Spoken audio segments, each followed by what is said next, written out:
afternoon.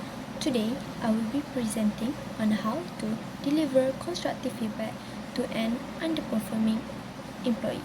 As a marketing manager, one of my key responsibilities is to ensure that every team member is contributing effectively towards our goal. However, I recently encountered a situation where one of the employees has not meeting expectations. They have missed a few deadlines, their quality of work has declined. This presentation will show how I would approach this situation using positive and respectful communication techniques to help the employee improve without feeling demotivated. When giving feedback to an underperforming employee, two important communication skills I apply are empathy and feedback. Firstly, empathy is about understanding the employee's situation and feelings. Before giving any feedback, I try to understand what might be affecting their performance. Maybe it's personal stress or workload issues. I avoid using harsh words or assigning blame. Instead, I create a safe space for them to open up. Secondly, feedback must be clear, specific and constructive. I don't just say you're not doing well. Instead, highlight the exact areas that need improvement, like missing deadlines or lack of communication. I also focus on their action, not who they are. For example, I would say, I noticed your report was submitted 2 days late, instead of you are irresponsible. I allow them to respond. Feedback is not just about talking to someone. It's about having a conversation with them. By combining empathy with honest feedback, I aim to help the employee feel supported and motivated to improve. To communicate effectively, especially in a feedback situation, I apply the principles of clarity and concreteness. Let's start with clarity. This means making sure the message is easy to understand. When talking to an employee about their performance, I avoid using vague language like you need to do better.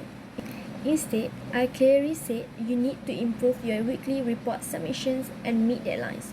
This removes confusion and gives a clear expectation. Next is concreteness. This means giving specific facts, not general opinions.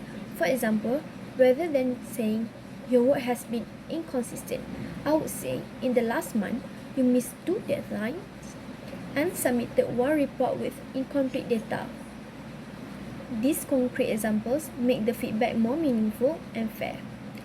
By being both clear and specific, the employee knows exactly what the issue is and what they need to improve.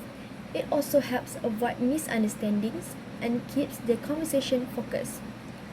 One of the most important communication skills I use when giving feedback is interpersonal communication. I choose this skill because it helps me build strong, respectful relationship with my team.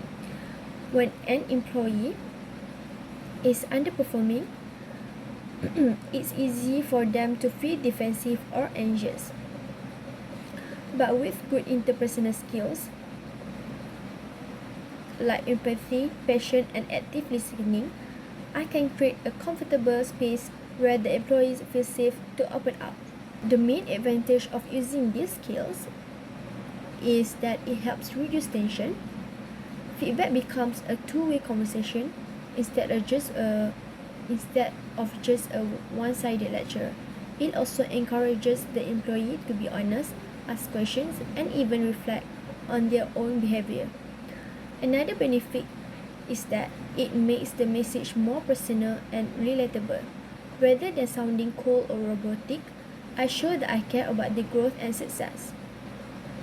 By using interpersonal communication, I turn a difficult conversation into a productive and motivating one, which benefits both the employee and the organization. I would suggest practical steps such as attending a training session, managing time better, or asking for help when needed. I make sure they know I'm here to support their progress. In conclusion, effective feedback is about helping someone grow, By using empathy, clarity, and strong interpersonal communication, we can turn a difficult conversation into a chance for improvement and motivation. So that's all for me today. Thank you.